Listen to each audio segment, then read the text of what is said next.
आज का जो सब्जेक्ट है मेजरमेंट एंड रेगुलेशन।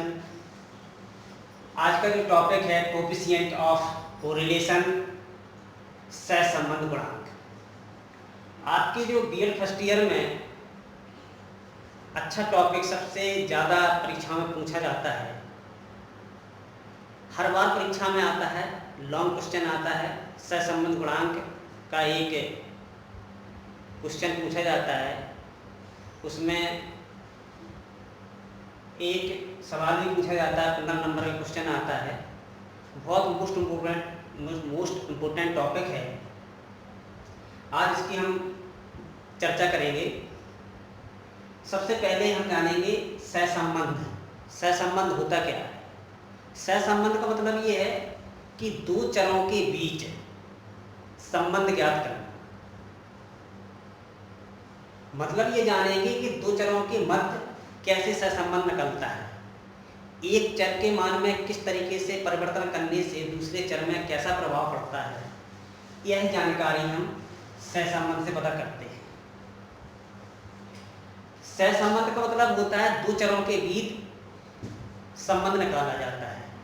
अगर दो चर नहीं होंगे तो कोरिलेशन ज्ञात नहीं किया जा सकता है। कोरिलेशन ज्ञात करने के लिए दो चरों का होना आवश्यक है। दो चर कोई भी हो सकते हैं, या भौतिक विज्ञान या गणित, हिंदी, इंग्लिश, इन दो चरों के बीच सहसंबंध ज्ञात किया जाता है। अब आते हैं सहसंबंध गुणांक। सहसंबंध गुणांक क्या होता है? जब एक चर राशि में परिवर्तन करने पर एक चर राशि का दूसरे चर राशि में किस सीमा तक परिवर्तन होता है। अगर एक चर राशि में मान बढ़ाने पर दूसरे चर राशि में कितना प्रभाव पड़ता है या किस सीमा तक उसका प्रभाव पड़ता है, यह जानकारी सहसंबंध कोरिलेशन से ही, सहसंबंध गुणांक के द्वारा ही की जा सकती है। सहसंबंध का जो मान प्राप्त होता है वो -1 से +1 के बीच आता है, सदैव आता है। अगर -1 से +1 के बीच नहीं आ रहा है तो वो सहसंबंध गुणांक नहीं है। इसका मान सदैव -1 से +1 के बीच आता है, जिसकी टेबल हमने आपको बता दी गई है। इसको हम व्याख्या करेंगे, समझाएंगे।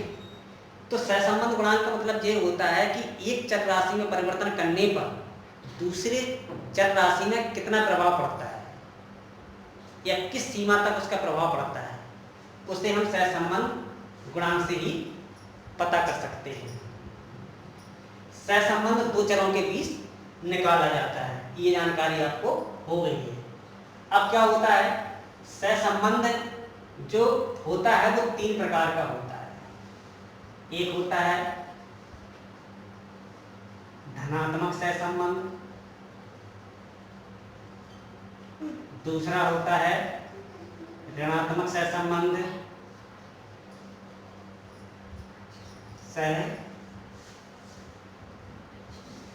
संबंध, तीसरा होता है शून्य सहसंबंध। 3 प्रकार का सहसंबंध होता है, धनात्मक सहसंबंध, ऋणात्मक सहसंबंध और शून्य सहसंबंध। तीनों की हम व्याख्या करेंगे।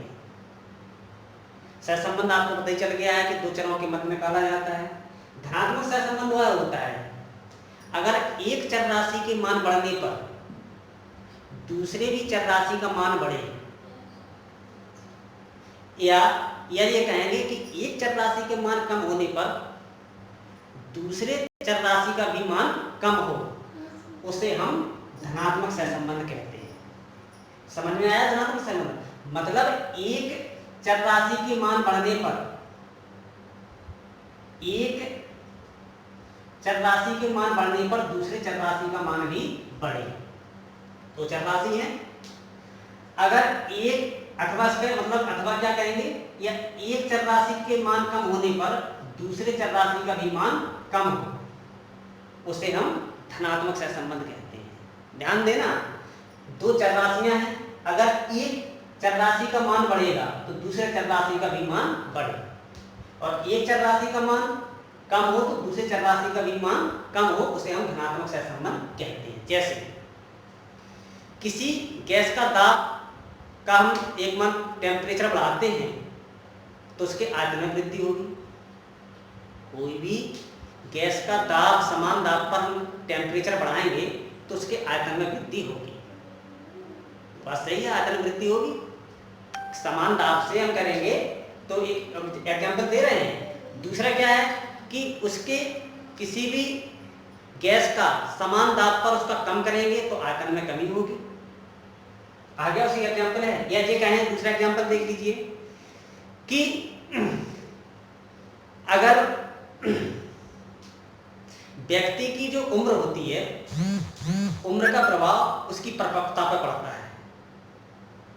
जैसे व्यक्ति की उम्र बढ़ती जाती है उसके शरीर में परिपक्वता आती जाती है। यह धनात्मक सहसंबंध का उदाहरण है। समझ में आया? जैसे बच्चे में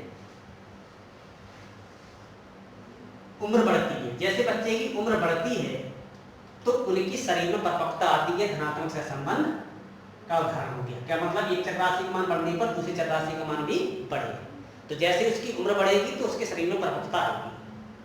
जैसे बच्चे की उम्र कम होती है, छोटा जन्म होता है तो उसकी उम्र कम होती है तो उसके शरीर में परिपक्वता में कमी होती है, मतलब उनकी हड्डियां कमजोर होती हैं। तो ये आपका क्या हो गया? धनात्मक सहसंबंध का उदाहरण हो गया। समझ में आना चाहिए बिल्कुल।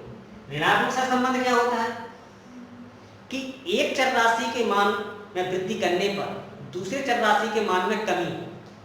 जैसे एक चर राशि में मान बढ़ने पर दूसरे चर राशि के मान में कमी हो, या ये कहें कि एक चर राशि के मान में कमी होने पर दूसरे चर राशि में वृद्धि हो, तो उसे हम ऋणात्मक सहसंबंध कहते हैं।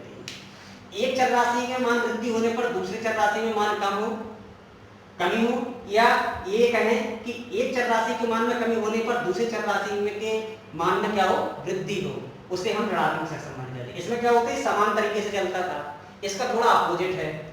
इसमें दोनों चर राशि, अगर एक चर राशि बढ़ रही है दूसरी चर राशि भी बढ़े। इसमें क्या है ऋणात्मक में कि एक चर राशि में अगर मान बढ़े तो दूसरे चर राशि में मान घटे। जैसे कहने का मतलब है कि अगर इसका उदाहरण एक तरीके से ये लें कि थकान का प्रभाव सीखने पर पड़ता है। थकान का प्रभाव सीखने पर पड़ता है। जैसे व्यक्ति थका हुआ है तो सीखने की प्रक्रिया कम होगी। सीखने की प्रक्रिया क्या होगी? कम होगी। ये स्वाभाविक बात है। तो हो रहा कि नहीं हो रहा कि अगर थका हुआ व्यक्ति है तो सीखने की प्रक्रिया कैसे हुई? कम हुई। अगर व्यक्ति थका नहीं हुआ है, अगर व्यक्ति थका नहीं है तो सीखने की प्रक्रिया दर बढ़ेगी। समझ में आया कि नहीं आया? कि मतलब एक चर राशि के मान बढ़ने पर दूसरे चर राशि में कमी हो तो वो ऋणात्मक सहसंबंध है। अगर एक चर राशि में कमी होने पर दूसरे चर राशि में वृद्धि हो तो वह ऋणात्मक सहसंबंध है। या ये कहें, इसमें क्या है? अगर व्यक्ति थका है तो सीखने की प्रक्रिया कम होगी। अगर व्यक्ति थका नहीं है सीखने की प्रक्रिया बढ़ेगी। ये इसके एग्जाम्पल है। धनात्मक में क्या होता है? एक चर राशि के मान बढ़ने पर दूसरे चर राशि के मान भी बढ़े। अगर एक चर राशि के मान कम होने पर दूसरे चर राशि का वही मान कम हो। जैसे हमने आपको बताया था शारीरिक वृद्धि से होता है। जैसे उम्र बढ़ती है तो व्यक्ति का परिपक्वता आती है। जैसे उम्र बढ़ती जाती है शरीर परिपक्वता आती है। उम्र उस बच्चे की कम होती है, शरीर परिपक्वता कम होती है। इसका एग्जाम्पल आपने सीखने और थकाई से समझ लिया है। अब आते हैं शून्य सहसंबंध। शून्य सहसंबंध क्या होता है कि एक चर राशि के बढ़ने पर दूसरे चर राशि पर कोई प्रभाव नहीं पड़े, उस पर कोई प्रभाव नहीं पड़े। वह कौन सा है? शून्य सहसंबंध होता है।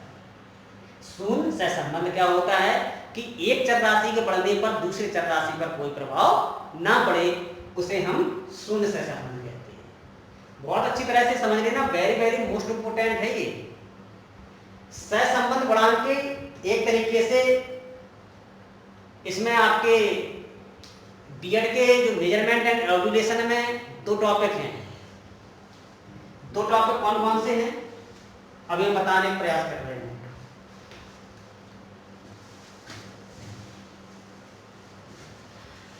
दो टॉपिक हैं। आपका पहला है स्पीयरमैन विधि, स्पीयरमैन विधि, और दूसरा है कार्ल पियर्सन विधि, कार्ल पियर्सन विधि। तब से 2 साल का बीएड आया है, तब से आपका नया जुड़ गया है कार्ल पियर्सन विधि। स्पीयरमैन जो विधि है, जिसे बोलते हैं rank difference method, rank difference method मतलब अंतर विधि। रैंक डिफरेंस मेथड है इनका, रैंक निकाली जाती है, रैंक डिफरेंस मेथड है स्पीयरमैन का, स्पीयरमैन का। और जो कार्ल पियर्सन विधि है, इसे कहते हैं product movement method, product movement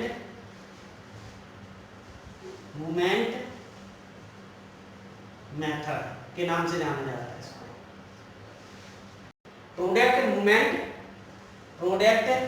method, ये आपका तब से 2 साल का बीएड आया है, तब से ये आपका नया सिलेबस में जुड़ गया है, तो इसकी आने की संभावना ज्यादा है। दोनों की हम गणना करेंगे, आप वीडियो को बराबर देखते रहें, आपको हर चीज आपको बता दी जाएगी और कोर्स आपको करवा दिया है पूरा। अब क्या जानते हैं कि स्पीयरमैन विधि, ऐसे सहसंबंध की गुणांक की गणना तो एमएड स्तर पर देखते हैं तो 12 सहसंबंध गुणांक होते हैं, लेकिन आपके सिलेबस में बस 2 आपको विधि पढ़ना है, स्पीयरमैन विधि और कार्ल पियर्सन विधि। ये स्पीयरमैन विधि बस साइकोलॉजी के जो पेपर है, एजुकेशन साइकोलॉजी में अकेला है, उसमें मिलेगा आपको। तो एजुकेशन साइकोलॉजी के जो बच्चे हैं तो उनके लिए ये आपका स्पीयरमैन विधि है, और जो मेजरमेंट के बच्चे हैं तो उनके लिए स्पीयरमैन विधि और कार्ल पियर्सन विधि दोनों है। ठीक है।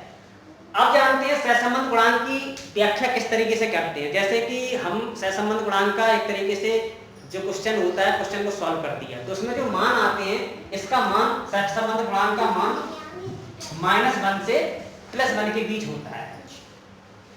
अगर इनके बीच अगर मान नहीं आ रहा है तो वो क्या है, आपका सहसंबंध गुणांक नहीं है। इन्हीं -1 से लेकर +1 के बीच ही मान आएगा। इस तरीके से सारणी देख लीजिए, इसको समझ लीजिए।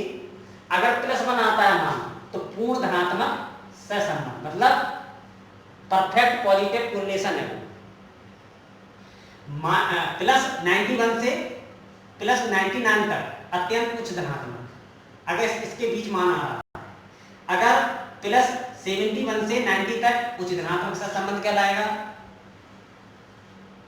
+0.41 से 70 तक समान धनात्मक कहलाएगा। 0.21 से 0.40 तक प्लस निम्न धनात्मक कहलाएगा। 0.1 से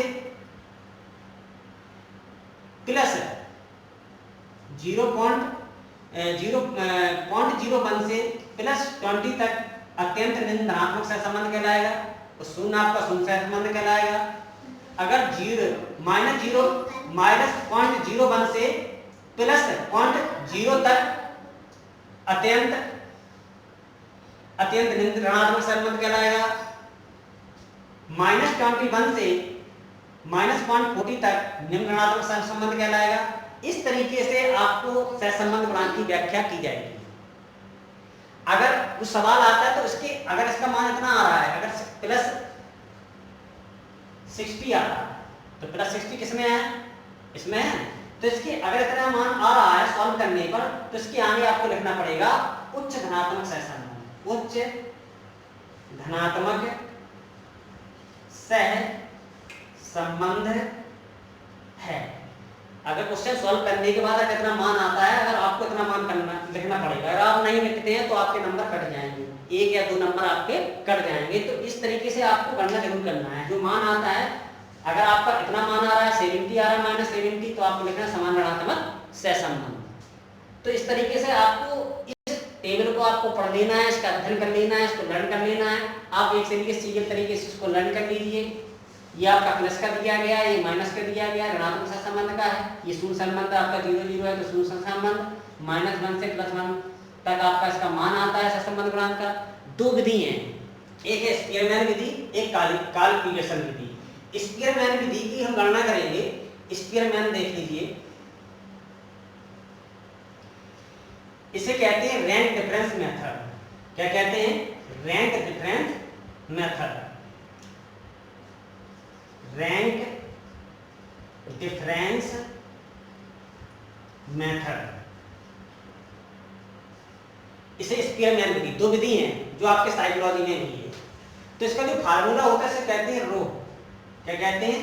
रो कहते हैं। रो इंग्लिश में कहते हैं रो। रो बराबर क्या होता है? 1 minus sigma 6 D square upon N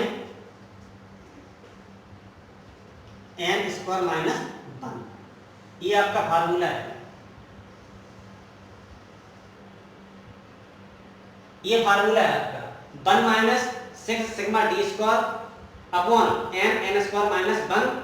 ये आपका फार्मूला है स्पीयरमैन विधि से। किससे है? स्पीयरमैन विधि से। स्पीयरमैन विधि से है तो यहां देखेंगे सिग्मा क्या होता है? ये होता है। डी क्या होता है? डी होता है दो चरों के बीच जो अंतर निकलता है अंतर का वर्ग। अंतर का वर्ग, क्योंकि डी बराबर क्या होता है? r1 माइनस r2 निकालते हैं। तो इस तरीके से दो चरों के बीच जो अंतर होता है अंतर का वर्ग। वर्ग चढ़ा ना ये, तो अंतर का वर्ग होता है। n आपका क्या होता है? क्रमांक मतलब क्रमों की संख्या। क्रमों की संख्या होती है, कितने मतलब क्रम दिए गए हैं चरों में, तो उसकी संख्या होती है।